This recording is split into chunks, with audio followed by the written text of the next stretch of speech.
영화를 통해 마음이 열리는 곳 뒷방상영관입니다. 영화가 끝나면 우리는 뒷방에 모여 대화를 시작합니다. 나와 당신의 영화는 우리의 대화를 통해 새롭게 살아납니다. 영화를 통해 마음이 열리는 곳 비밀스러운 뒷방으로 여러분을 초대합니다. 안녕하세요. 안녕하세요. 뒷방상영관의 아토믹 카입니다. 왕. 예. 저희가 저번 주 셔커스에 이어서 이번 주도 저희 둘이 하게 됐는데 일주일밖에 안 됐지만 근황이 있으신지요? 근황. 없으면 저부터 얘기할까요? 네. 제가 저번 주 근황에서 되게 전시 예매를 엄청 많이 해놨는데 그 기간이 별로 안 남아서 후다닥 봐야 된다 그런 말을 했는데, 그래서 정말 전시를 많이 보고 다녔고 그 중에서 어제 제가 그 지금 서울숲에 있는 갤러리아 포레의 서울숲 아트센터라는 곳이 있는데 거기서 리히텐슈타인 전시를 하고 있어요. 그게 어제 오픈했거든요. 그거를 이제 어제 이 파워 오브 도그를 영화관에서 보러 가는 김에 겸사겸사 그 전시도 보고 왔습니다. 그래서 리히텐슈타인 하면은 그 되게 카툰 이미지들을 써서 그런 만화에 쓰이는 그 점 막 이렇게 하는 거 있잖아요. 점으로 음영 표현하고 약간 이런 거 많이 쓰고 되게 카툰 이미지를 잘 활용한 팝아트 화가라고 많이 알고 계시는데 저도 그런 카툰 이미지만 알았거든요. 근데 그런 스타일을 활용해서 되게 다양한 작품을 만들었더라고요. 그래서 뭐 피카소 작품을 그런 식으로 자기 스타일대로 그렸다거나 아무튼 그런 오마주 작업도 되게 많이 했고 생각보다 볼 게 되게 많아서 저 진짜 재밌게 보고 왔어요. 근데 약간 아쉬웠던 거는 거기서 그 다큐멘터리를 좀 꽤 시간이 긴 거를 틀어주거든요. 근데 그게 일단 자막을 안 달아주셨더라고요. 그리고 심지어 영어 자막도 없이 아예 그냥 생으로 틀어놨는데 그런 데서 보통 또 그 소리를 크게 안 해놓잖아요. 그런 영상물에 대해서. 뭐라는지 그래서 하나도 안 들리는데. 점점 화면 앞으로 한 걸음씩 자꾸 한 걸음씩 사람들이 앞으로 막 가게 되는. 그리고 그런 영상물 할 때 보통 이런 방을 따로 만들다거나 그러기도 하는데 그거는 진짜 전시 중간에 따로 있는 거라서 사실 소리를 키우기도 좀 애매하고 또 사람들 다니는 소리가 있으니까 그게 좀 아쉽더라고요. 되게 몇몇 단어와 그냥 영상으로만 이해는 했지만 근데 그런 작업하는 모습 보는 거 자체는 되게 좋았고 전시가 생각보다 굉장히 만족스러웠습니다. 다행이다. 재밌었어. 저도 항상 이제 맨날 집안에 앉아가지고 출퇴근만 하니까 봤던 거 얘기만 하는 것 같은데 저 요새 또 꽂힌 거 있어요. 오. 이거는 영국 드라마인데 그 부통령이 필요해 작가진이 부통령이 필요해 쓰기 전에 그 빕 쓰기 전에 쓴 걸로 알고 있는데 더 티코빗이라고 그 똑같은 영국 이번에는 약간 영국인 것만 다른 정치 코미디거든요. 너무 재밌어. 아, 진짜?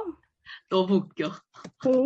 그러니까 빕도 재밌었지만 약간 빕은 진짜 짜증나면서 재밌었거든요. 근데 이거 진짜 그냥 재밌어요. 궁금하다. 정치 코미디? 너무 웃겨. 그 요새라고 해야 되나? 아무튼 우리나라에 그 이렇게 된 이상 청와대로 간다. 그게 좀 네. 재밌다고 하더라고요. 그것도. 오. 네. 저는 아직 안 봤는데 되게 본 사람들은 평이 좋았어요. 진짜 웃기다고. 그 아마 웨이브에서 할 거예요. 웨이브 오리지널인가? 우와, 신기하다. 그것도 되게 재밌대요. 보고 싶다. 이렇게 또 하나 추가를. 그러면 저희 근황은 이렇게 전시 보고 영화 보고 드라마 보고 이러고 지냈고 잠깐 홍보 타임 가질게요. 저희 뒷방상영관 인스타가 있습니다. 다음 달 상영작을 미리 소개하고 방송에서 미처 전하지 못한 이야기나 좋았던 장면 등을 올리고 있으니 많이 많이 팔로우해주세요. 그리고 저희는 여러분의 이야기도 듣고 싶어요. 인스타와 팟빵 댓글, 이메일, 그리고 익명 메시지를 보내실 수 있는 에스크드 등을 통해 하고 싶은 말을 보내주세요. 일상 이야기도 좋고 영화나 방송에 대한 이야기 모두 좋습니다. 에스크드와 이메일 주소는 인스타 프로필 또는 팟빵 소개란을 참고해 주세요. 그리고 저희가 팟빵에 어마어마한 댓글이 달렸어요. 맞아요. 고기리 빈대떡님. 네. 고기리 빈대떡님이 엄청 길고 정성스러운 댓글을 남겨주셔서 저희가 또 한바탕 눈물바다가 되었어요. 아주 카톡방이. 또 오늘 카톡방 내내 눈물바다였죠? 음. 뭔가 진짜 오래 하기도 했는데 가끔씩 이런 걸 보니까 또 더 되게 힘이 나고 공감을 했던 게 되게 영화를 보다가 저도 한동안 엄청 오래 안 보는 시기가 맞아. 있었거든요. 근데 이런 시기가 다 누구한테나 오는데 저는 약간 그 시기에서 똑같이 이렇게 약간 녹음하면서 좀 벗어났거든요. 근데 이분은 들으면서 또 벗어났다고 하시니까 좀 좋았어요. 맞아. 그리고 우리 옛날 뒷방이 참 방송, 좋다 생각했어. 우리도 마치 또 녹음하다가 또 약간 좀 하기 싫어지면 우리 다 쉬고 오잖아요. 그런 게 너무 좋았어. 맞아. 되게 옛날 방송도 들어주시고, 심지어 2018년 결산 방송에 댓글을 달아주신 거예요. 대박. 나 그때 내가 무슨 3년 말인지 전이야. 기억도 안 나. 3년 전 말이 돼? 진짜 나도 뭔 얘기했는지도 모르겠어서 못 듣겠고, 못 듣겠지만, 댓글은 너무 감사하고, 저희가 거의 결산 방송을 항상 했던 것 같은데, 작년에는 뭐 코로나 이런 것 때문에 못했고, 올해 이제 셋째 주에 올라가나? 그 송년 방송을 할 거거든요. 그래서 그것도 기대해 주셨으면 좋겠습니다. 그러면 이제 오늘의 영화 이야기로 넘어가 볼게요. 오늘은 뒷방상영관 161번째 상영작이고요. 제인 캠피온 감독의 파워 오브 도그입니다. 이 영화를 선정하게 된 이유는 저는 개인적으로 그냥 궁금했던 영화였어요. 일단 캐스팅이 너무 빵빵하잖아요. 맞아. 일단 제가 커스틴 던스트를 엄청나게 좋아하고 또 베네딕트 그 스카도 좋아하고 또 베네딕트 컴버배치도 좋아하고 워낙 잘하는 배우고 그리고 또 음악이 이제 라디오헤드의 기타리스트이자 그 영화 음악도 요새 많이 하는 조니 그린우드가 맡아서 되게 여러모로 기대를 했었죠. 그리고 오늘 나물은 녹음을 안 했지만 나물이 저희가 회의할 쯤에 영화를 딱 봤었거든요. 그래서 나물이 또 마침 되게 좋다고 해가지고 더 궁금해서 하게 되었습니다. 그래서 감독님은 사실 제가 처음에 제인 캠피온 감독님이 맡았다 했을 때 그게 누구지 했었거든요. 이름만 듣고는 누군지 몰랐는데 이제 가장 유명한 작품은 93년에 찍고 또 칸 영화제 황금종려상을 수상했던 피아노로 가장 유명하신 것 같아요. 또 이게 심지어 그 칸 영화제 황금종려상을 수상한 첫 여성 감독이었대요.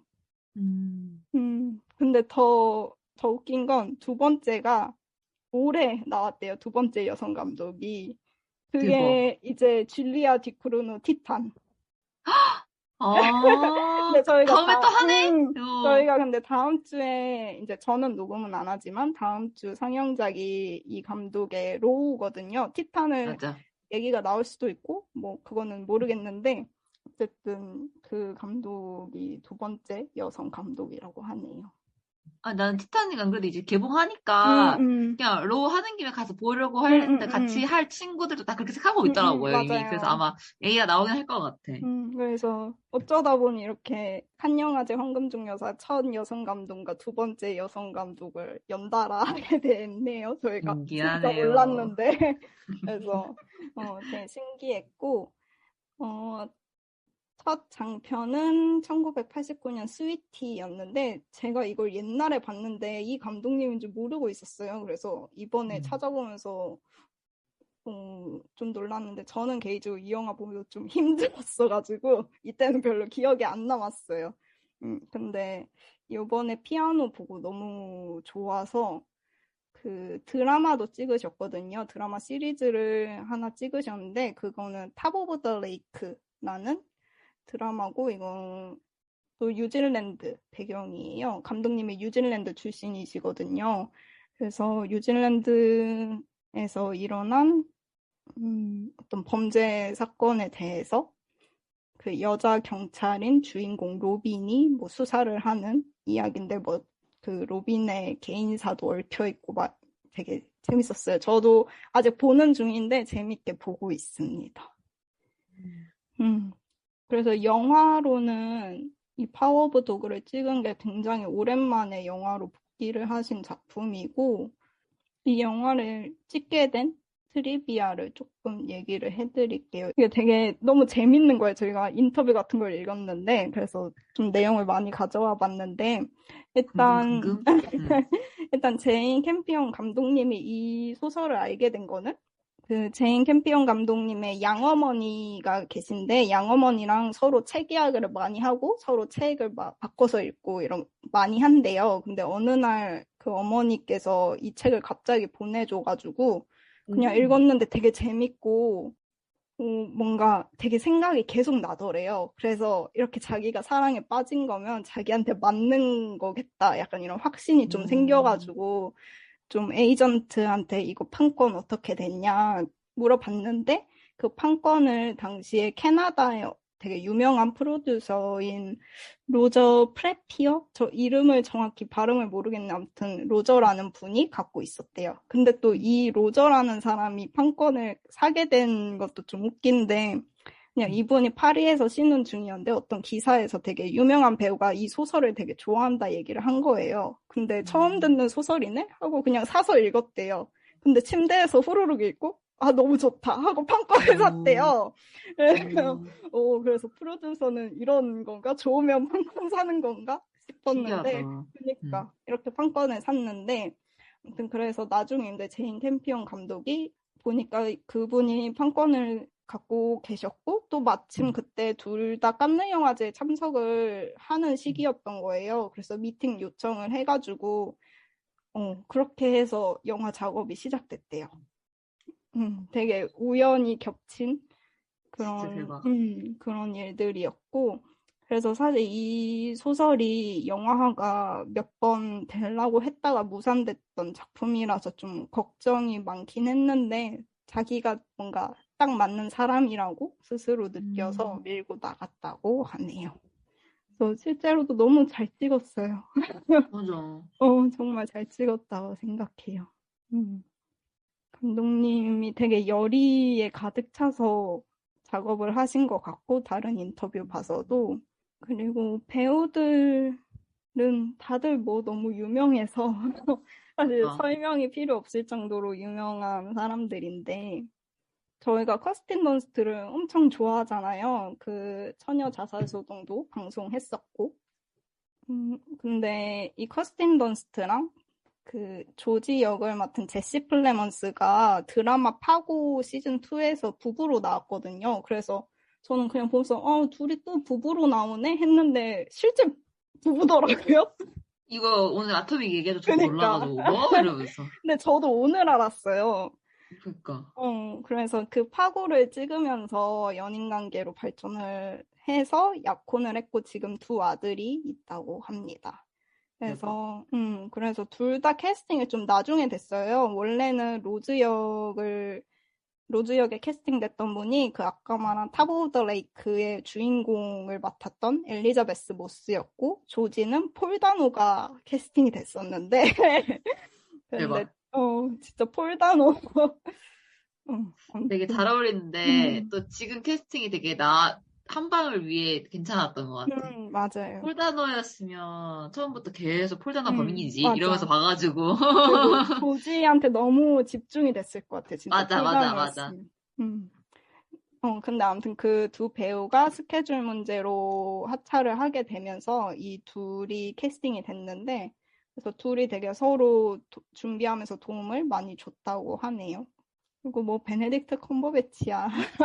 이제는 설명할 필요가 없을 정도로 닥터 너무 스트레인지다. 네, 너무 많은 작품을 잘 해오고 있는 사람이고, 그 피터 역의 코디 스맨 맥피, 이분 저는 처음 본다고 생각했는데 찾아보니까 엑스맨에서 나이트크롤러 역이었더라고요. 맞아요. 그래서 그 사람이구나 싶었고, 저는 다른 작품은 안 봤어요. 저는 렛미인을 봐서 음, 그때도 보자마자 렛미인이네 하고 알았어요. 약간 되게 잊힐 수 없는 얼굴이라서. 맞아, 맞아. 그 렛민이면 되게 훨씬 더 어렸을 때인 거죠. 되게. 완전 어렸을 때. 근데 그쵸. 지금 얼굴이 똑같아.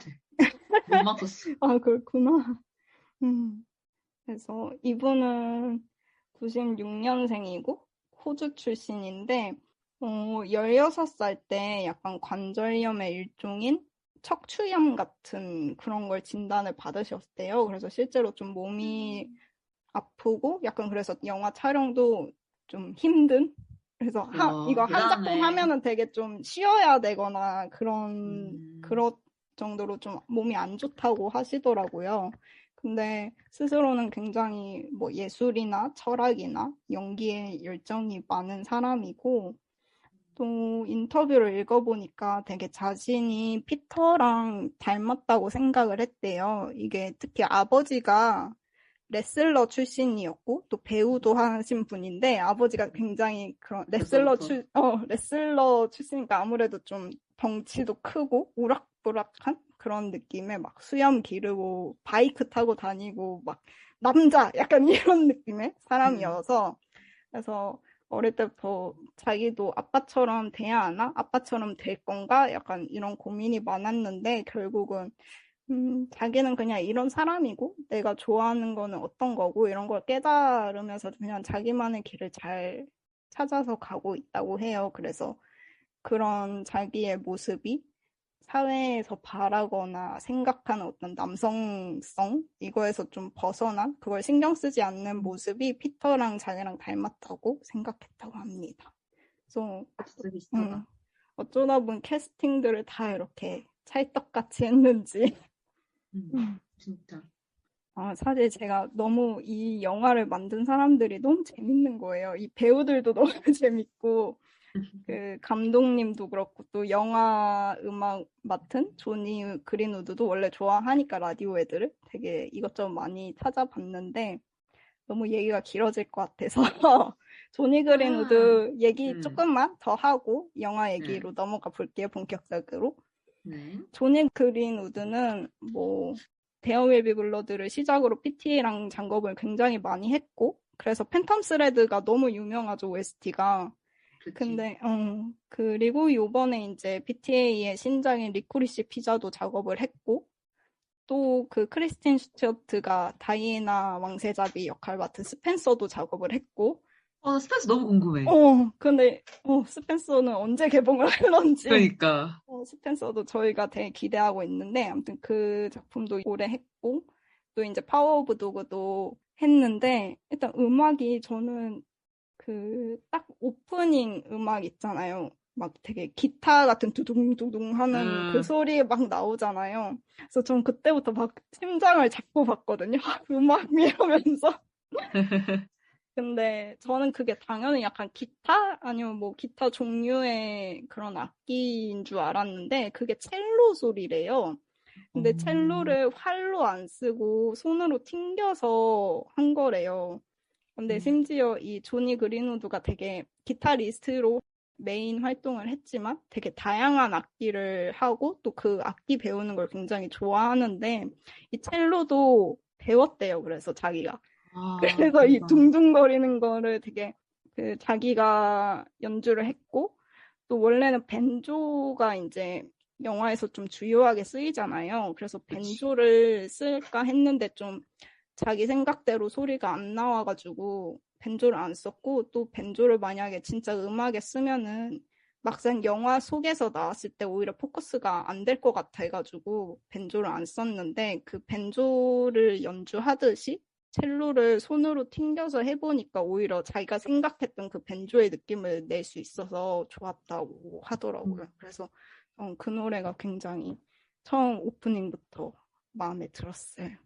그 카우보이 영화 하면 흔히 생각하는 좀 19세기 스타일의 음악이 아니라 좀 현대적인 그런 음악을 하고 싶었다고 해요. 그래서 그리고 또 캐릭터보다는 영화의 상황이나 색감 이런 거를 보면서 작업을 한다고 하네요. 그리고 그 제인 캠피온 감독이 음악에 관련해서 굉장히 열정적이어서 이메일도 엄청나게 많이 주고받고 피드백도 많이 해주고 해서 되게 그 열정을 보고 자기도 뭔가 더 힘내서 열심히 하게 됐었다고 합니다. 그래서 음악도 되게 집중해서 들어보시면 재밌을 것 같아요.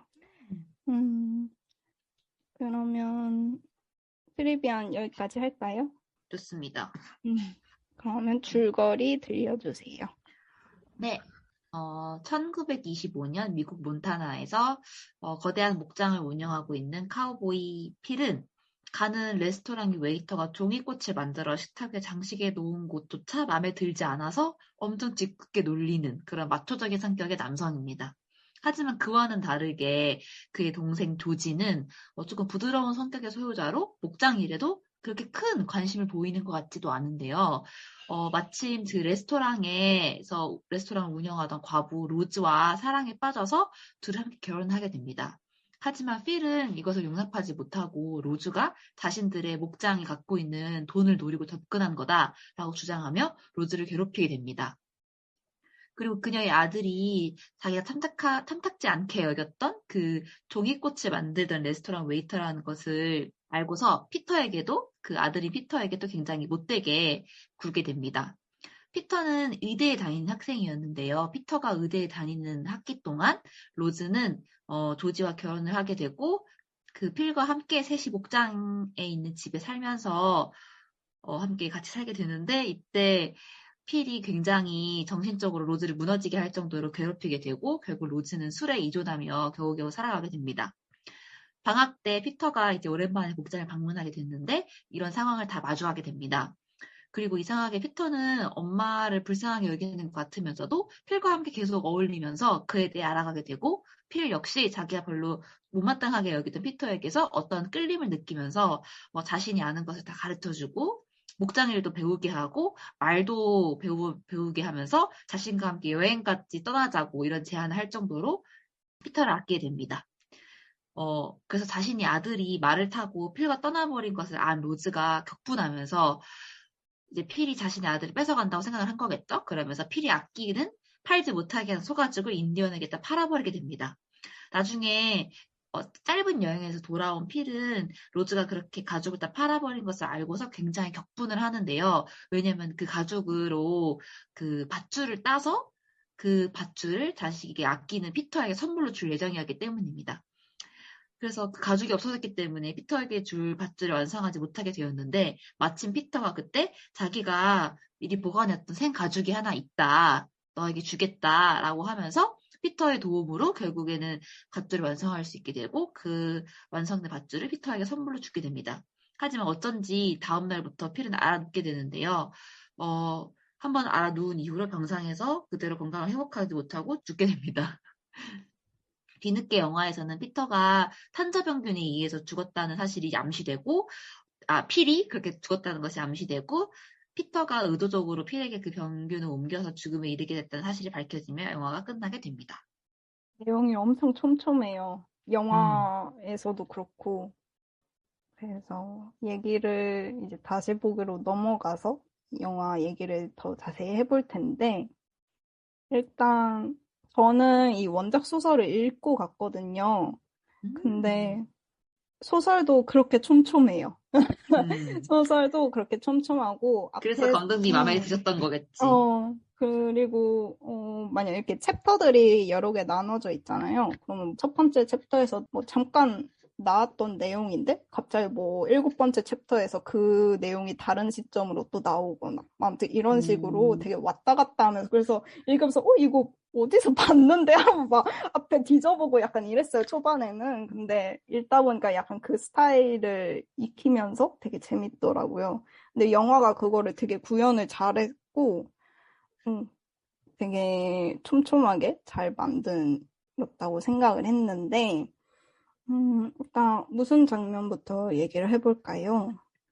그 전체적으로 약간 전체적인 거에 대해서 얘기를 하자면 약간 그 도니 그린우드가 음악을 PTA 감독을 주로 하잖아요. 그래서 그런지 이 영화를 보는데 PTA 감독이랑 좀 비슷하다는 생각이 어쩔 수 없이 들었고 살짝 차이점은 PTA 감독 영화 주인공들이 더 극적으로 돌아있고 맞아.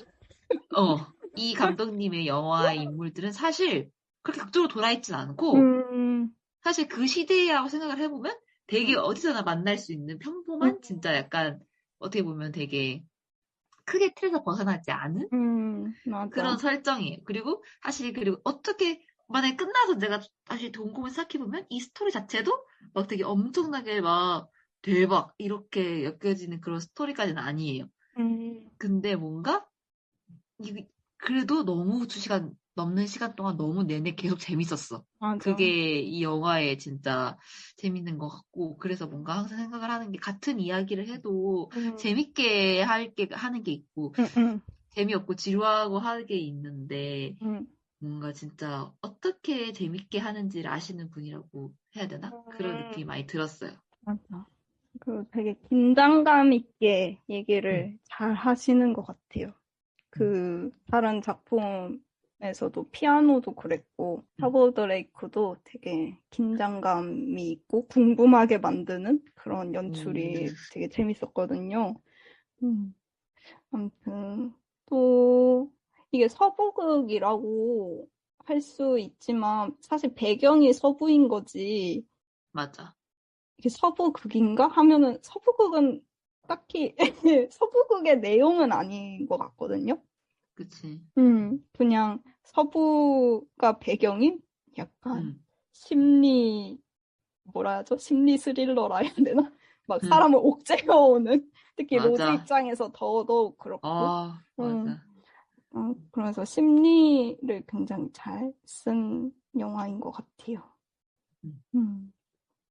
그러면 제일 그 심리가 조여졌던 심리적으로 가장 압박감이 제가 들었던 장면은 피아노 장면인데요. 눈을 뗄 수가 없지.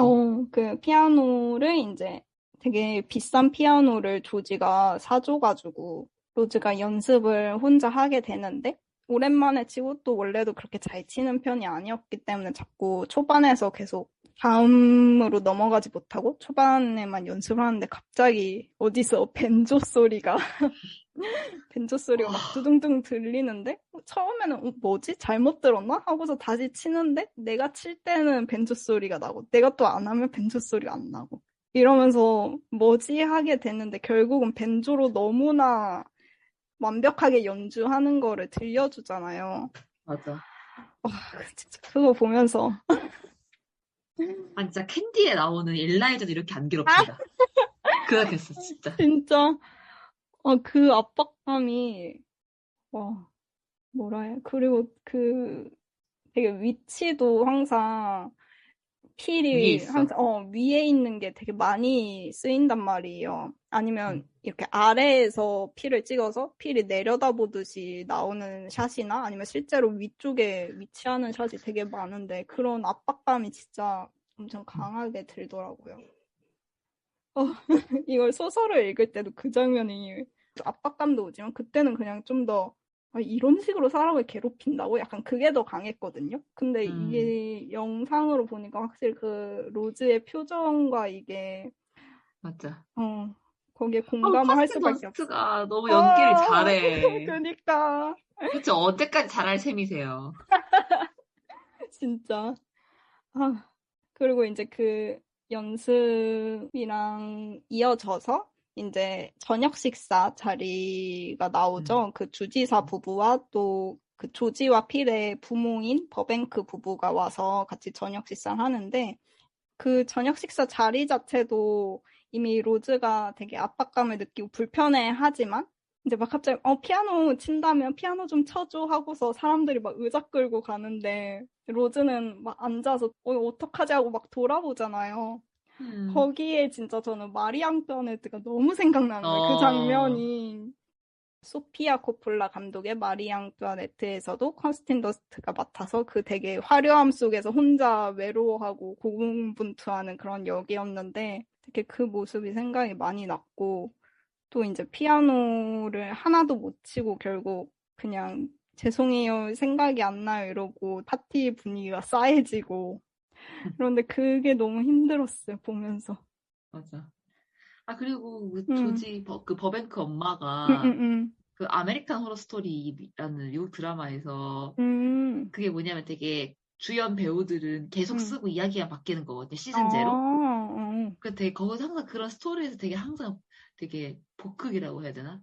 약간 알고 보니까 나쁜 사람이었던 그런 역할이 되게 많이 해가지고 벌써 긴장되는 거예요. 나오자마자 약간. 그래서 막 아씨 뭐 나왔어 도와줘 이러면서 막 저 배우 또 나왔어 이러면서 막 무서워하고 있는데 그 아니다 다를까 그 장면은 너무 그렇고 저는 조지도 너무 무서웠어요. 그러니까 뭔가 되게 각자 자기 역할을 충실하고 있는데 그냥 무섭다고 해야 되나? 그러니까 그래서 뭔가 약간 그래도 되게 어떤 느낌이죠. 조지는 되게 그냥 평범한 남자고 그때에 조금 출세욕이라고 해야 되나? 소셜리 사회적으로 좀 인정받고 싶어하는 그런 게 좀 있는 남자라서 자기는 아무 생각 없이 그냥 로즈한테 말하는 건데 로즈는 되게 엄청 그게 압박이잖아요. 그래서 되게 못 알아줘. 그래서 되게 자정한데도 어떻게 보면 되게 맞아.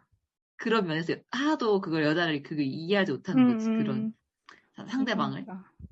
근데 오히려 필은 뭔가 되게 막 처음에 내가 생각했던 그런 되게 고정관념에서 말하는 마초 남자 같은데 조금 이상해. 초반부터 뭔가 맞아. 조금 이상해. 그래서 뭐가 그 조지는 누가 봐도 너무나 정상 하여튼 뭔가 뭐라 해야 되지? 그 어긋남이 좀 없을 것 같은 그런 느낌인데 필은 좀 뭔가 그 감추려는 그게 보여. 맞아요. 맞아. 그게 어쩌면 이 원작 소설과 또 이 영화에서 되게 특이한 포인트였던 것 같은데, 약간 필의 그 특이함 또는 성정체성에 관해서 조금 나중에 더 맞아, 얘기를 밝혀지지. 해보고, 일단 그 피아노에서도, 그리고 이제 필이 원래 식사 자리에 안 왔다가 갑자기 나타났잖아요. 그 연주를 못하고 싸해졌을 때. 그래 놓고서는, 결국 연주 못했어? 너 그렇게 연습하더니? 거기서의 그 로즈 얼굴 클로즈업 되는데, 진짜 화도 나고, 억울하고, 슬프고 이런데 한마디도 못하고, 막 목이랑 입술 덜덜 떨리잖아요. 맞아. 그 장면이 너무 힘들었어요. 사실 영화에선 그 장면이 없어요. 책에서? 영화에서래. 책에서는 그 필이 오지 않아요, 아예. 그냥 파티가 끝나요, 그렇게. 그리고 이게 그 영화로 변하면서 약간 이렇게 합쳐진 내용들이 좀 있는데, 원래도 그 부모님이 따로 한번 오고, 나중에 주지사 부부랑 파티를 해서 거기서 피아노를 못 치거든요. 근데 이걸 합쳤더라고요. 더 합쳤고 또 필까지 거기에 등장해서 한마디를 얹어버리는. 그래서 정말 로즈를 극으로 치닫게 하죠. 로즈의 그 고립감을. 그 장면 너무 힘들었어요. 그리고 피아노라는 그 악기가 되게 우리가 어릴 때 필수로 가는 배우는 악기라서 너무 친숙한데 가끔 이렇게 영화에 나올 때 되게 긴장감 있게 만드는 악기인 것 같아요. 영화에서 특히 그렇게 많이 쓰였던 것 같아요. 맞아. 그래서 이 피아노라는 영화도 근데 혹시 좀 그런 장치예요? 궁금해. 근데 그게 스릴러의 느낌, 이런 스릴러는 이런 아니고 느낌은 장르가? 아닌데, 그 여자 주인공이 피아노에 굉장히 집착을 하고, 그래서 그 피아노를 내가 저 피아노를 약간 지켜야 해. 약간 이런 마음이 있고 근데 되게 피아노 치는 장면이 아름다운데 뭔가 거기서 긴장감은 와요. 그게 막 스트레스로 오는 긴장감은 아닌데 거기서도 피아노를 되게 재밌게 썼어요. 영화 아주 추천 피아노도. 봐야겠다. 그리고 또 어떤 장면이 있을까? 그 이 피아노 연습할 때랑 약간 그 아까 상하 관계 그거랑 이어져서 그 로즈가 테니스 같은 거 치고 막 머리 아프다면서 되게 뒤에 약간 쓰레기 버리는 곳 같은 곳에 가서 술을 막 찾아서 마시잖아요. 그때도 필이 위에서 자기 모습은 안 드러내고 굳이 그 휘파람으로 그 피아노 연습곡을 부르잖아요. 근데 그리고 되게 보면서 웃으면서 좋아하잖아. 맞아. 제가 저렇게 망가졌네 이러면서. 근데 로즈는 약간 그게 진짜 그 연기를 너무 잘하는 게 약간 그 연기였어 되게. 지금 필 새끼가 또 휘파람 불었나? 라는 표정도 있고 맞아. 내가 헛것을 듣나? 라는 표정도 있어. 내가 미쳐서 헛것을 듣나? 맞아, 이런 맞아. 그래서 그게 너무 진짜 잘해요. 그러니까 자기가 힘든 것도 있고 또 내가 왜 이러지도 있고 그게 필이란 건 알면서도 내가 왜 이러지? 나 원래 안 이런데? 약간 이런 거라 그래도 일단 막 그걸 멈추고 이거 누구야? 막 이런 찾을 정신도 없고 그냥 일단 술이 필요하고 약간 이런 되게 복잡한 상태인데 그거를 너무 잘 표현해가지고 그리고 되게 조지가 계속 안 돌아와. 맞아. 조지가 계속 안 돌아오죠. 도움이 필요할 때 없어가지고.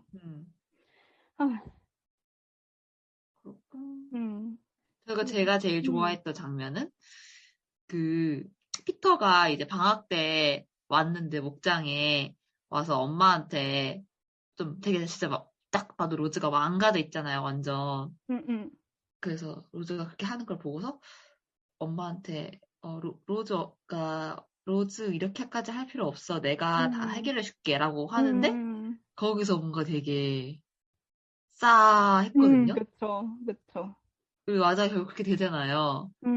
그래서 뭔가 그 장면이 좀 되게 그리고 뭔가 피터가 그냥 뭔가 호리호리하고 약하고 보통 남자아이들이 하지 않는 종이꽃을 만들고 약간 그냥 이런 모습만 있는 게 아니라 뭔가 구석이 뭔가 있는 것 같은데 약간 이런 느낌을 되게 풍기잖아요. 그런 장면들도 나오고. 근데 이 말이 진짜 좀 결정적이었던 것 같아요. 뭐지? 약간. 이게 뭐지? 응. 그리고서 토끼 딱 맞아. 엄마 선물로 주고서 다시 데려와가지고 맞아. 해부 딱 하는 거. 그래서 피터가 엄마 아니래도 되게 내가 다 정리할게 이런 말을 하는데 보통 그런 말을 할 때 뭐 내가 지켜줄게 이런 말까진 해도 내가 정리할게 해결할게 맞아. 이런 말을 잘 안 하잖아요. 그래서 뭔가 뭐지? 약간 이상한데? 하고 또 이제 그냥 다음 장면 나오니까 그거 보면서 좀 이상한데 하면서 보게 되는 것 같아요. 맞아. 영화가 전반적으로 다 뭔가 이거 뭐지? 하면서 또 다음 얘기 재밌으니까 일단 봐. 맞아. 이런 식이에요. 그래서 그게 오히려 되게 나중에 보면 아까 이거 그거구나 싶은 게 많이 나오죠. 그게 또 재미인 것 같아요. 맞아. 그리고 또 제가 딱 그랬던 게 맨 처음 제가 그 필이 막 좀 그 남자를 좋아하는 성적 지향 갖고 있을 거다라고 의심을 하게 된 게 처음에는 막 레스토랑에서 되게 엄청 화내잖아요. 피터한테 종이꽃 접었다고. 내가 그래서 그냥 보면서 장난으로 속으로 으유 디나이얼 게이 이러면서 봤거든요. 근데 그랬는데 진짜로 딱 의심을 하게 되는 순간이 그 자기가 되게 사는 집에 갑자기 로즈가 들어와가지고 로즈랑 조지랑 밤에 사랑을 나누니까 자기가 화가 나서 새벽에 뛰쳐나가잖아요. 소리 들리니까. 맞아. 그래서 다 들려서 간 곳이 자기가 맨날 그렇게 얘기하던 자기의 엄청나고 좋은 친구인 브롱코 헨리 말 안장이 있던 곳인데 그 안장을 엄청 섹슈얼하게 덮는 장면이 맞아요. 나와요. 그게 솔직히 그 그 느낌을 약간 명화를 보신 분이면 다 공감할 수밖에 없을 정도로 섹슈얼하고 그렇게 딱 거듭는 걸 보면서 이게 뭐지? 얘 뭔가 맞아. 있네. 얘 음, 진짜 이 브론코라는 사람이랑 뭔가 있네. 음. 라고 거기서 딱 의심하게 되죠. 맞아. 진짜, 진짜. 제가 좀 나중에 이제 책 얘기 더 자세히 할 때 또 얘기를 하긴 하겠지만 책에서는 그렇게 노골적으로 나오진 않아요. 그런 표현들이 되게 그냥 음, 은근슬쩍 뭔가 좀 다른 것 같다는 식으로 잠깐 언급이 되거나 다른 일꾼들이 다 매춘부한테 갈 때 필은 그러지 않았다. 뭐 음. 일꾼들은 필의 그 욕구를 참는 그 성격에 우러러 보았다. 그 초연함을. 막 이런 식으로만 오, 나와요. 근데, 그리고 그냥 브론코 헨리에 대해서 얘기를 정말 많이 하고 그한테 뭔가 애착이 있다는 거는 나오긴 하지만 뭐 말 안장을 막 그렇게 열렬하게 쓰다듬었거든요. 그래서 저도 보고서, 웃겨. 이렇게 그니까. 노골적으로 약간 이렇게 보긴 했는데 그 장면도 그렇고 이제 나중에 혼자 그 목욕할 때 완전 그 그건 이제 브론코 거기서 풀 헨리의 알려주지. 그 쓰인 그 남자의 누드 잡지도 나오고 또 브론코 헨리의 이니셜이 적힌 손수건은 막 얼굴은 막 어, 부비적거리는 그런 응, 장면도 나와서 아예 확실히 영화에선 좀 짚고 넘어가는 것 같아요 그거를. 맞아. 음. 그래서 약간 피터와의 관계에서도 이제 나중에 피터한테 접근을 하잖아요, 필이. 응, 근데 먼저 필이 왜 접근을 한다고 생각해서 처음에 그 천막 같은 거 막 쳐져 있고 피터가 왔을 때 막 처음엔 일꾼들이 휘파람 불면서 조롱을 하는데 응, 피터는 되게 신경 쓰지 않고 지나가는데 그거를 계속 필이 보고 있으면서 그냥 갑자기 불러서 가죽 끈 만드는 거 막 얘기를 하면서 뭐 나 필이라 불러 그냥 막 이런 식으로 하고서 되게 접근을 하잖아요.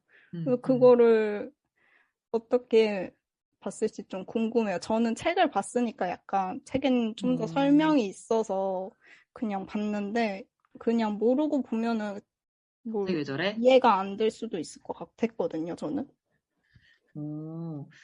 그 장면이 어느 장면 음, 뒤에 나오냐면은 이미 피터가 필이 맨날 혼자 가는 곳에 들어가서 그 남자들 육체미 소동 잡지를 보고 난 맞아, 맞아. 다음이에요. 맞아, 맞아. 이미 들킨 음, 다음이라서 음, 그게 이어진단 말이에요. 그래서 그때 분명히 필이 쫓아가면서 엄청 피터한테 화를 냈는데 맞아. 갑자기 그런 장면이 나오는 걸 보고서 음, 저는 저게 또 꿍꿍이 있네. 음, 이렇게 받아들였거든요. 음, 맞나요? 꿍꿍이죠. 그냥 그죠? 뭐, 응. 필한테 그냥 뭐 제가 마음에 들었다거나 잘해줄 약간 이런 것보다는, 이제 어떻게 나오나 보자. 그러니까 피터를 약간, 피터가 완전 목적이었다기보다는 피터를 좀 수단으로 생각하고, 오히려 피터가 자기 쪽으로 오면은, 로즈가 로즈가, 미치니까. 그거를 더 염두에 두고 맞아, 했다고 이제 그거였지. 책에는 좀 자세하게 그 필의 생각이 나오거든요. 근데 음, 어쨌든 그게 실제로 이제 영화에서도 로즈가 굉장히 그 필과 가까워진 피터를 보면서 되게 불안해하고 그지. 더 상태가 안 좋아지잖아요. 그래서 음, 영화에서는 그렇게 표현을 했던 것 같고, 그러네. 음. 근데 이제 처음 접근은 뭐 그랬을지라도 필이 피터에게 뭔가 가까워지는 느낌을 받죠. 유대감 같은 뭔가 사랑의 감정으로 좋아한다기보다는 그냥 뭔가 맞아. 유대감을 쌓은 느낌?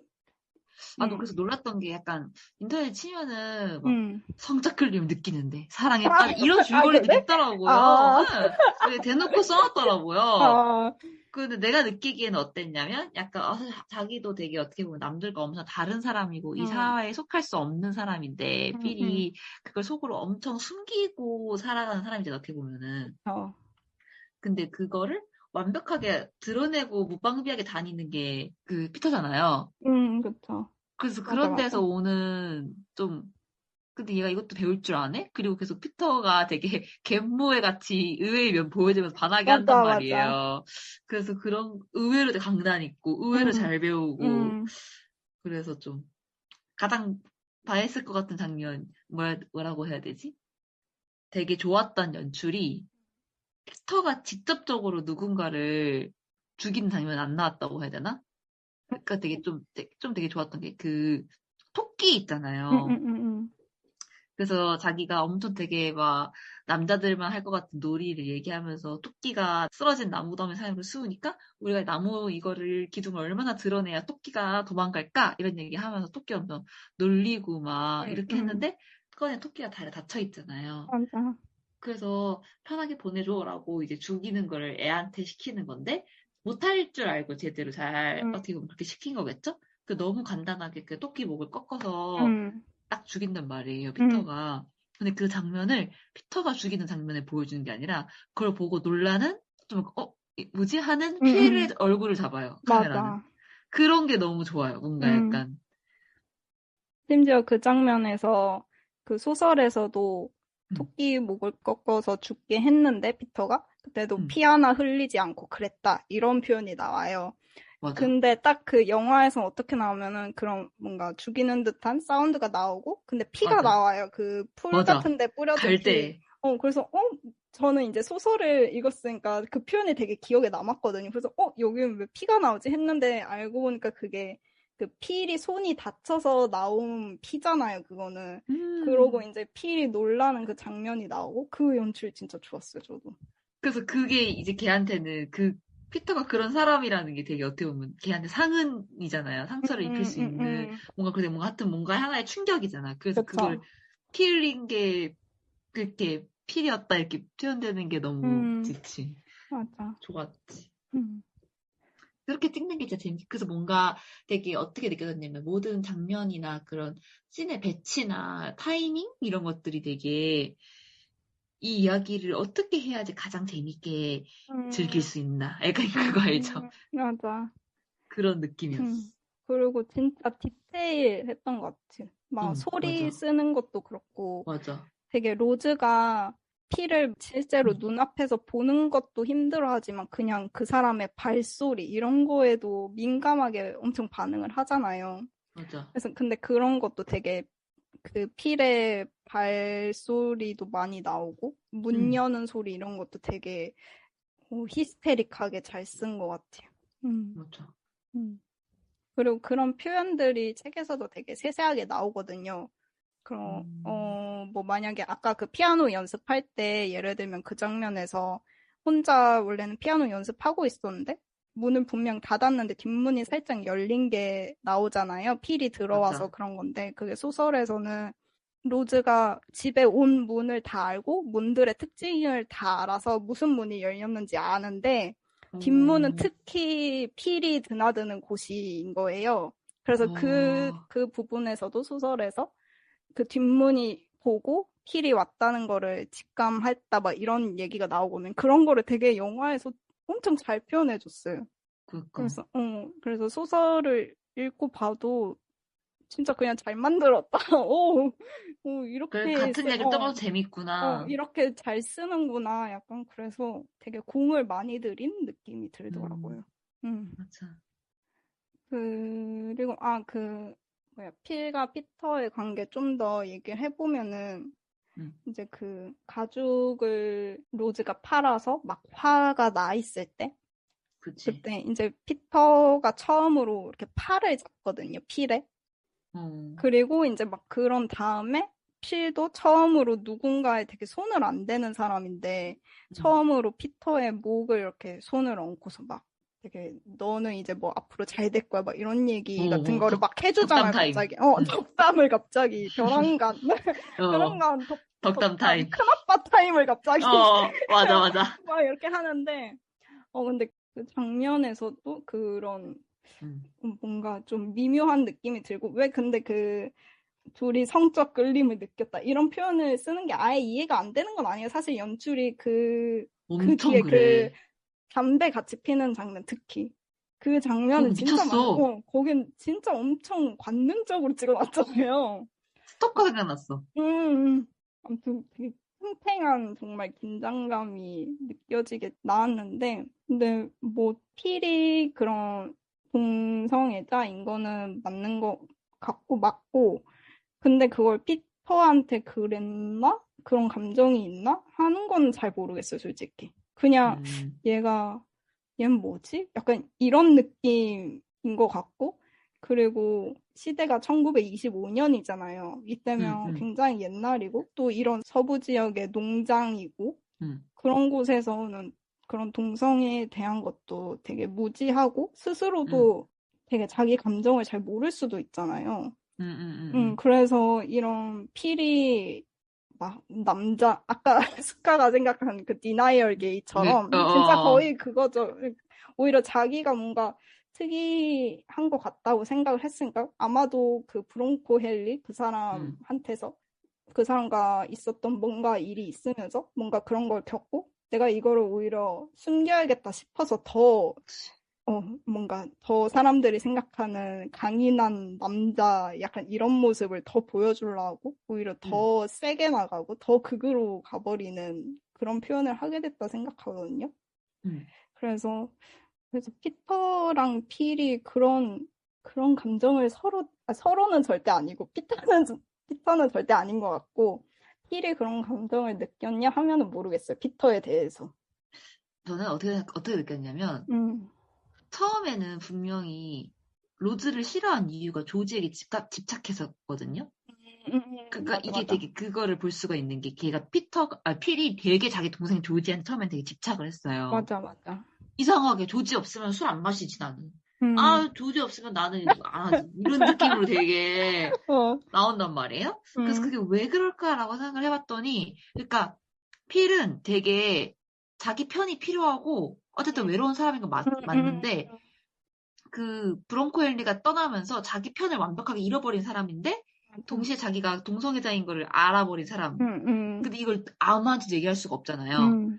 근데 이걸 들키는 순간 끝나는 거니까 근데 그래서 약간 이걸 뭐라고 해야 되지? 약간 되게 마지막 동화줄처럼 잡고 있는 게 가족이라 조지를 되게 잡고 있었는데 조지마저도 그렇게 로즈한테 팔려버리면 자기 정말 혼자 남고 이렇게 목장에 수많은 자기가 사람들을 거느리면서 하고 있지만 어쨌든 되게 굉장히 혼자인 느낌인 거잖아요. 맞아. 근데 그 정확히 조지한테 갖고 있던 어떤 애착을 다 피터에게 딱 넘겨주는 느낌?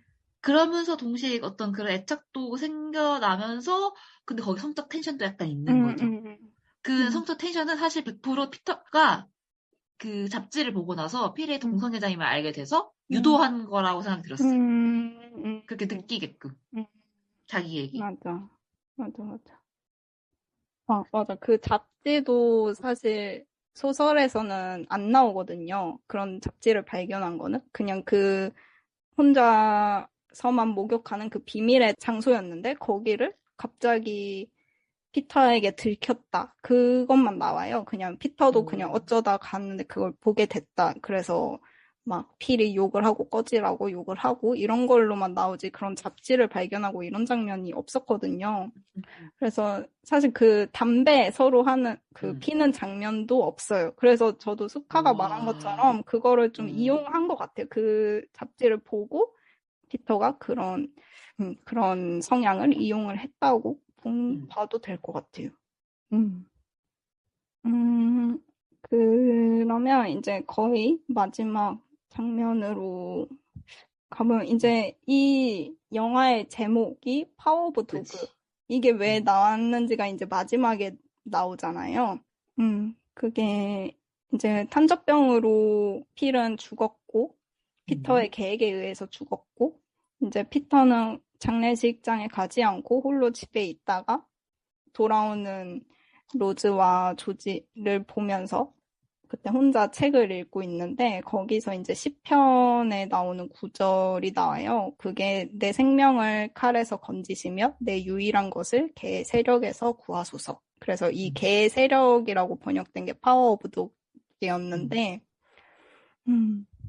사실 이거를 피터가 이 구절을 읽으니까 이 개 세력이라는 게 필로 보게 되잖아요. 아무래도 힘들게 했던 우리 엄마를 힘들게 했던 막 그런 사람이니까. 근데 사실 이 영화 전체로 봤을 때 그러면 피터는 나쁜 사람이 아닌가? 약간 이 생각도 좀 들었어요. 저는. 그치. 그래서 저도 딱 처음에 약간 그 어떤 인터뷰에서는 피터랑 필의 관계를 다윗과 골리앗이라고 한 것도 있더라고요. 그래서 진짜 그럴 수도 있겠다라고 생각도 들었고, 처음에는 저는 이 성경 구절을 아예 대놓고 보여주는데 이런 성경식 문장에 익숙지가 않아가지고 이게 뭔 소리야? 이러면서 맞아. 처음에는 뭔 소린지 몰라가지고 찾아봤거든요, 음, 엄청. 찾아보는데 되게 또 좀 되게 신기했던 게 이게 되게 어떤 성경 구절인데 파워 오브 도그로만 쓰여진 성경이 있어요. 아, 진짜? 버전이. 응. 어, 응. 그래서 오직 그 버전만을 본 거고 그리고 이 파워 오브 도그라는 게 되게 굉장히 여러 가지로 해석이 될 수가 있는 게 딱 그 아토믹이 말했던 것처럼 필의 입장에서는 피터고 피터일 수도 있지만 뭐 어쨌든 간 자기가 동성애자인데 이렇게 휩쓸리지 않게 해달라는 그런 바람일 수도 있는 거고 필에게는 그리고 피터에게 둘이 이름이 자꾸 헷갈리네. 그래서 뭔가 좀 그걸 읽는 게 저도 약간 그런 생각이 들었어요. 읽는 사람은 피터지만 굉장히 필의 얘기인 것 같은 느낌? 그랬습니다. 근데 또 이 개에 대한 이야기가 이 구절에도 물론 이 구절에 확실히 나오지만 또 중요하게 나오는 게 산의 형상을 보고 거기에 그런 입을 벌리고 있는 개 형상이 있다고 하잖아요. 응, 응, 그거를 이제 필히 자신만 본다고 생각을 했는데 또 응, 실제로도 다른 사람들은 뭔지 모르겠다 그러고 응. 근데 그거를 피터는 바로 알려주지도 않았는데 그거를 알아채잖아요. 맞아. 그래서 그 개 형상이 뭘까? 약간 그 생각도 들었어. 그냥 뭐 둘이 좀 보통 사람과는 다르다라는 걸 유대감을 쌓는 그런 장치인 음, 것도 같지만 약간 이 파워 오브 독이라는 이 구절이랑 뭔가 연결이 될 것도 같은데 음, 번쩍이는 생각은 딱 안 떠올리더라고. 저도. 음, 그래서 뭔가 저는 막 갑자기 어느 순간부터 피터가 음. 되게 필에게 있어서 뭐지? 내가 찾던 그 제자? 약간 뭐지? 내가 찾던 맞아. 바로 그 아이? 이런 느낌의 연출이 되게 맞아. 많아지거든요. 그래서 그거 중에 하나가 바로 걔의 형성을 보고 뭐지? 음, 이런 건 네가 맞아. 처음이야라는 게 음, 나오는데 사실 이런 거에 있어서는 보통 아 그래요? 뭐 그냥 난 당연히 내 생각나는 대로 말한 건데 막 이렇게 이런 척하는 피터가 사탄이거든요, 보통. 악마고. 그러니까 뭔지 알죠? 약간 뭔지 대놓고 알겠어. 널 속이고 있는 아, 건데, 약간 그런 느낌을 너무 많이 들어서, 음, 음. 나중에 가면은 감정적 우위라고 해야 되나? 어쨌든 뭐 감정적이든 아니든 전부 다 좀 전복되긴 하지만, 그걸 보는 게 너무 재밌잖아요. 초반에 그 고압적이었던 필이 피터가 하는 거대로 다 되고 피터가 하라는 대로 다 맞아. 되어가는 그 과정이 너무 재밌잖아요. 맞아. 그래서 사실 음, 음, 어떻게 보면 그 파워 오브 도기에 의해서 필이 망가지는 죽음에 다다른 이야기고 음. 그래서 그렇게 볼 수 있는 게 맞는 것 같아. 그래서 진짜 캐릭터들이 너무 다양한 면을 너무 많이 갖고 있어서 그거 보는 재미도 확실히 있었던 것 같아요. 사실 그냥 조지랑 필 두 형제를 놓고만 봐도 음, 뭐 조지는 뭐 순하고 조용하다면 필은 뭐 강인하고 남성적이다. 이렇게만 볼 수도 없는 게 아까 초반에도 스카가 말했듯이 되게 조지는 뭔가 무심한 것 같아요. 되게 필이 뭔 말해도 되게 뚱하고 별로 그래서 저는 어떻게 느꼈냐면, 전 마지막에 그래서 아토박한테 물어보고 싶었던 게 이거예요. 음, 조지는 필이 동성애자인 걸 알았던 것 같아요? 음, 저는 알았던 것 같아요. 뭔가 음, 느꼈던 것 같아요. 자기 형이 음, 자기처럼 가정을 이루고 이렇게 살 음, 사람이 아니라는 거를 음, 은근슬쩍 자기가 음, 눈치를 챘고, 음, 그래서 뭔가 형이 아무리 그렇게 마초적으로 굴고 해도, 하나도 자기는 스크래치를 안 입었잖아, 조지가. 그게 그쵸. 조지 마음속으로 뭔가 느꼈던 것 같아. 형이 다르다는 걸. 음, 오. 근데 저도 궁금하긴 했어요. 조지는 알았을까? 약간, 음. 그리고 근데, 되게, 오히려 조지가 진짜 되게, 어떻게 보면 되게 남자야. 뭐라 해야 되지? 묵묵히 딱, 결혼해야지. 하고 해야지 이런 느낌의 그런 피아노 거. 사줘야지 약간 이런 느낌. 맞아. 그리고 그 처음에 둘이 대화할 때도 필이 오늘 뭔 날인지 알아? 이러잖아. 우리 25주년이야. 이러는데 맞아. 그것도 진짜 보면서 뭐 그런 걸 그렇게 집착하지? 막 약간 그랬거든요, 저도. 그래서 너무 재밌던 게 그렇게 고압적인 필이 조지한테 되게 쩔쩔매네? 맞아. 그러니까 그랬는데 되게 나중에 피터한테 넘어가는 순간 조지한테는 되게 이런 신경도 안 쓰네. 그러니까 되게 조지한테 엄청 위협적이고 되게 강인한 형처럼 보이기도 하지만 사실 조지는 형이 없어도 돼요. 근데 필은 조지가 필요한 되게 그런 맞아. 관계잖아요. 맞아. 그래서 그것도 좀 재밌었던 것 같아요. 그런 관계도. 더 얘기하고 싶은 장면 있나요?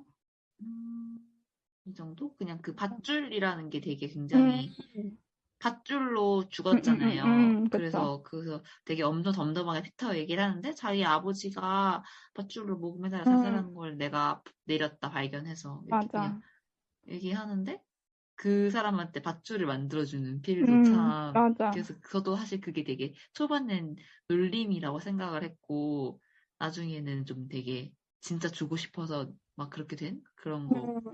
맞아. 선물이 이미 바뀌어. 맞아. 그 아파서 병원 가야 되는데 애 어딨냐고 밧줄 들고 막 정신 그 혼 빠져나간 상태에서 하는데 진짜 무섭다. 약간 무서웠어요. 그런 사람을 뭔가 조종한다 해야 되나? 필도 로즈에게 그랬고 피터가 필에게 그랬듯이 뭔가 한 맞아. 사람이 이렇게 하나를 되게 컨트롤한다는 게 무섭더라고요. 저런 사람 만나면 안 되는데 착하게 살아야겠다. 약간 그런 마음도. 그래서 이 밧줄도 그렇고 제가 이제 다음 자유 코너로는 원작 소설을 읽었는데 이 원작에 있던 게 영화로 가면서 생략되거나 좀 변형된 얘기들이 있어요. 근데 이 생략된 거를 아는 게 어떤 분들은 싫을 수도 있잖아요. 그치. 그냥 영화 자체가 너무 좋았는데 뭐 원작에서 이런 설명이 있었어 하는 게 좀 싫을 수도 있으니까 이거를 코너를 뺐어요. 그래서 만약 궁금하지 않으시다면 스킵을 조금 해주시면 됩니다. 그래서 생략된 내용이 몇 가지가 있지만 그 중에 가장 큰 거는 소설에는 이제 피터의 아버지이자 로즈의 남편이 왜 죽었는지 어떻게 죽었는지가 자세하게 나와요. 그래서 요게 제일 큰 내용인 것 같은데 일단 그거는 조금 나중에 하고 그 첫 번째로 필과 조지의 부모님이 버뱅크 부부 얘기를 잠깐 하자면 뭐 이건 큰 내용은 아닌데 이제 버뱅크 부부가 따로 살잖아요. 근데 그게 이제 이유가 자세히 나오진 않아요. 소설에서도. 근데 몇 문장으로 드문드문 나오는데 그게 그냥 일단 필과 맞지 않아요. 그 부모님이. 필을 되게 못 견뎌했어요. 필이 되게 특이하고 막 약간 이래서 못 견뎌해서 그 좀 시내 같은 곳에 있는 호텔에서 살아요. 두 분이 나가서. 그래서 이제 조지가 데리러 기차역에 갔던 거고 아무튼 그렇게 나가서 사는데 그 조지가 이제 남편이 자살한 또 아들이 있는 여자와 결혼을 할 거라고 필이 편지를 보냈었잖아요. 그거를 받고서 그 버뱅크 부부가 대화하는 게 잠깐 나와요. 근데 그 둘은 막 조지가 막 내 아들 그렇게 보낼 수 없어. 약간 그러지 않아요, 별로.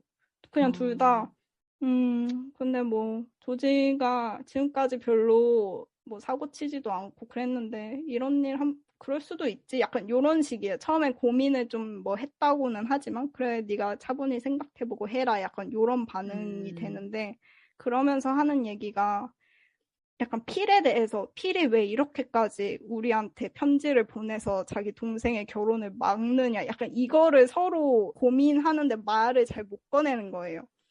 그러면서 짧게 나오는 말이 혹시 필한테 무슨 문제가 어딘가 잘못된 구석이 있는 것 같아요? 약간 이런 대사가 나와요. 그러고서는 둘이 서로 뭐 혹시 있다 해도 당신 잘못은 아니야. 당신 잘못도 아니에요. 이 부분이 딱 나온단 말이에요. 그래서 진짜 암시가 좀 있네. 그래서 제가 아까도 말했듯이 소설에서는 되게 노골적인 표현이 그런 성 정체성에 대해서 노골적인 표현이 없는데 약간 요런 식으로 뭔가 무슨 문제? 약간 요런 식으로 생각하게 만드는 부분들이 있었어요.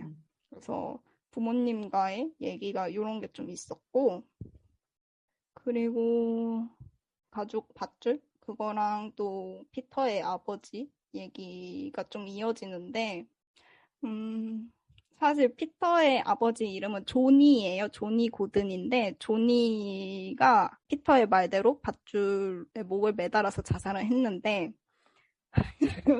충격일 수 있어. 왜 죽었냐? 이유가 필 때문이었어요. 이게 둘이 이 사람들이 연관이 옛날부터 있었어요. 충격! 이게 내용이 어떻게 됐냐면 피터의 아버지인 조니가 의사예요. 근데 막 엄청 뛰어나진 않아서 약간 시골 마을 의사로 온 거예요. 이제 로즈랑 결혼을 하면서. 그러면서 이제 아기를 낳은 거고, 아들을. 조니가 좀 술주정뱅이 약간 그랬어요. 그 의사로서 되게 친절하게 잘 해줬지만 좀 술을 많이 마셨고, 그럴 때 좀 그런 펍 같은 데 가서 그런 목장주들 막 이렇게 와 있고 할 때 그 사람들은 돈을 많이 벌었잖아요. 되게 그치. 피를 봐도 행색은 막 그래도 되게 부자잖아요. 근데 조니는 그런 데 가서 니들은 돈 있지 나는 똑똑한 사람이야. 약간 요런 자부심이 좀 있는 그래서 거기서 괜히 뭔가 그런 자기가 아는 얘기를 막 하고 술에 취해서 좀 이런 사람이었는데 필이 그거를 못 견딘 거죠. 술주정 하는 걸. 그리고 또 심지어 필은 똑똑하잖아요. 되게 그치. 재주도 많고 아는 것도 많고 무슨 예일대인가 나왔다 설정이 있었어. 맞아. 그 소설에서는 예일대라고 명시는 안 돼 있고 그 대학에서 되게 우수한 성적을 받았다고만 나오는데 어쨌든 그래서 그 조니가 막 술에 취해서 뭐 떠들다가 필이 이제 시끄럽다고 좀 뭐라 하다가 둘이 말싸움이 붙은 거예요. 근데 그 조니가 이제 자기가 의사니까 그리스어 이런 거를 좀 배워가지고 그런 그리스어 무슨 구절을 인용하면서 얘기를 한 거예요. 근데 필이 그런 걸 다 아는 거죠. 필은 그리스어도 알고 라틴어도 알고 다 아는 거예요. 그러니까 필이 막 그렇게 얘기를 했고 그러면서 여기서 좀 기가 눌렸죠. 근데 거기다가 필이 그 네 아들이 그렇게 여자애 같다면 이 소문 들었어 이 얘기까지 하는 거예요. 그래서 이제 거기서 조니가 화가 나서 덤볐는데 솔직히 그 상대가 안 됐기 때문에 거기서 그냥 한번 밀쳐졌는데 완전 그냥 나뒹굴어진 거죠. 그러고 터덜터덜 집에 왔어요. 그러고서는 이제 술을 거의 입에 안 댄 거예요. 그날 충격으로. 그래서 그게 되게 자기 아들이 그런 모욕을 받는 것과 플러스해서 자기도 그런 뭔가 이길 수 없는 상대였다는 그런 모욕감에 좀 힘들어 하다가 그래서 자살을 하거든요. 1년 뒤에. 대박. 대박이죠. 그래서 저도 소설을 읽으면서 그게 되게 소름 돋는, 이게 되게 앞쪽에 나와요, 이거는. 그런데 이제 로즈랑 피터는 몰라요. 그 내용을. 몰라요. 그 소설에서도.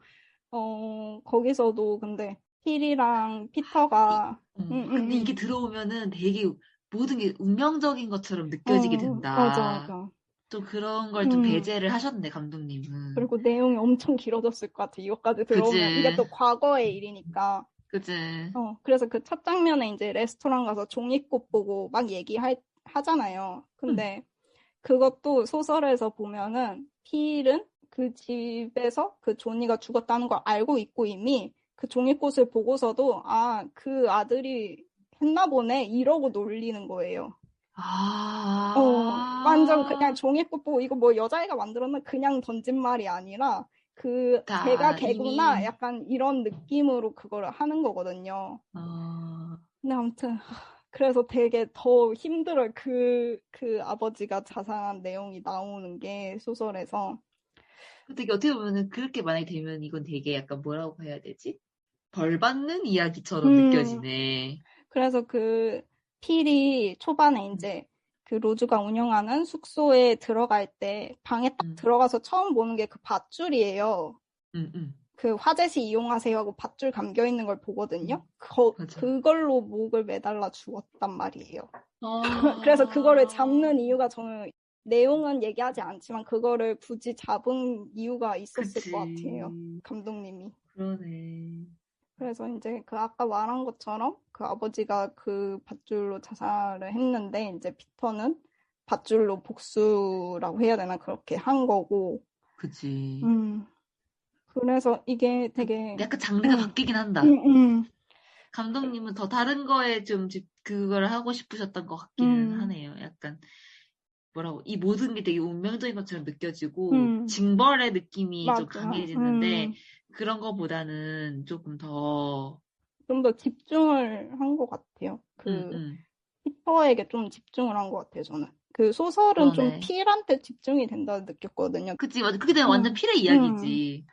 근데 이제 그 영화에선 좀 더 피터한테 집중이 된 것 같고 그래서 뭐 소설에서도 피터는 몰랐지만 아버지가 무슨 일이 있었던지 몰랐고 로즈도 몰랐는데 뭔가 싸움을 하고 온 거는 로즈는 알아요. 근데 그게 뭐 필인지 누군지 전혀 모르는 상태로 살던 거거든요. 그런 거였고 또 하나 마을에 되게 비극.